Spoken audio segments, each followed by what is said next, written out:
प्यारे पेंगुइन का क्रिसमस तोहफा। बहुत समय पहले की बात है। बर्फीले अंटार्कटिका के मैदानों में पीटर नाम का एक छोटा और प्यारा पेंगुइन रहता था। क्रिसमस का त्योहार नजदीक आ रहा था और सभी पेंगुइन अपने दोस्त और परिवार के लिए गिफ्ट की तैयारी कर रहे थे। लेकिन पीटर उदास था। उसने अपने दोस्तों से कहा, मेरे पास तो कुछ भी नहीं है जो मैं तुम सबको गिफ्ट में दे सकूं। मैं क्या करूं? उसके एक दोस्त ने मुस्कुराते हुए कहा, पीटर, अगर दिल से चाहो तो तुम्हें जरूर कुछ न कुछ मिल जाएगा। यह सुनकर पीटर ने ठान लिया कि वह अपने दोस्तों के लिए एक खास क्रिसमस गिफ्ट ढूंढेगा। पहली चुनौती, बर्फीला तूफान। अगली सुबह पीटर अपनी खोज पर निकल पड़ा। रास्ता लंबा और मुश्किल भरा था। चलते चलते अचानक एक जोरदार बर्फीला तूफान आ गया। तेज हवाओं ने चारों ओर बर्फ फैला दी और रास्ता बंद हो गया। लेकिन पीटर ने हार नहीं मानी।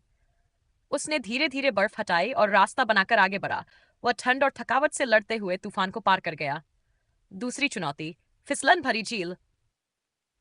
आगे बढ़ते हुए पीटर को एक बड़ी जमी हुई झील मिली। झील पर चलना बेहद खतरनाक था। हर कदम पर फिसलने का डर था। मुझे डरना नहीं चाहिए, पीटर ने खुद से कहा। उसने अपनी चोंच और पंजों से बर्फ में छोटे छोटे निशान बनाए ताकि वह झील को धीरे धीरे पार कर सके। और आखिरकार वह सुरक्षित झील के पार पहुंच गया। तीसरी चुनौती, भूखा ध्रुवीय भालू। झील के बाद पीटर ने देखा कि एक ध्रुवीय भालू एक छोटे खरगोश का पीछा कर रहा है। खरगोश डर के मारे इधर उधर भाग रहा था। पीटर ने सोचा, अगर मैं भालू का ध्यान भटकाऊं तो खरगोश बच सकता है। उसने अपनी मछलियां भालू के सामने फेंक दी। भालू खुश होकर मछलियां खाने लगा और खरगोश सुरक्षित भाग गया। खरगोश ने धन्यवाद देते हुए कहा, तुमने मेरी जान बचाई। बदले में मैं तुम्हें यह चमकता हुआ पत्थर देता हूं। यह तुम्हारे सफर में काम आएगा। सेंटा से मुलाकात। थका हुआ पीटर अब बर्फ के टीले पर बैठ गया। उसने आसमान की ओर देखा और उदास मन से सोचा, मैंने इतनी मेहनत की लेकिन अब तक अपने दोस्तों के लिए कोई गिफ्ट नहीं ढूंढ पाया। तभी एक जादुई घंटी की आवाज सुनाई दी। पीटर ने ऊपर देखा तो आसमान में सेंटा क्लॉज अपने रेंडियर और स्लेज के साथ उतर रहे थे। सेंटा ने मुस्कुराते हुए कहा, पीटर, मैंने तुम्हारी अच्छाई और मेहनत देखी है। तुमने हर मुश्किल का सामना किया और दूसरों की मदद की। ये क्रिसमस की असली भावना है। मैं तुम्हारी मदद करूंगा।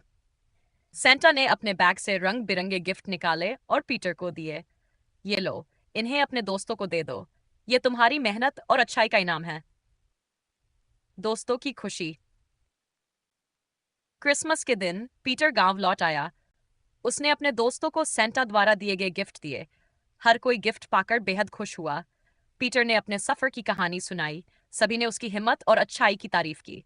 उस दिन से पीटर को सभी बच्चे और पेंगुइन सबसे प्यारा क्रिसमस हीरो कहने लगे। मूल संदेश, मेहनत और अच्छाई से हर मुश्किल आसान हो जाती है।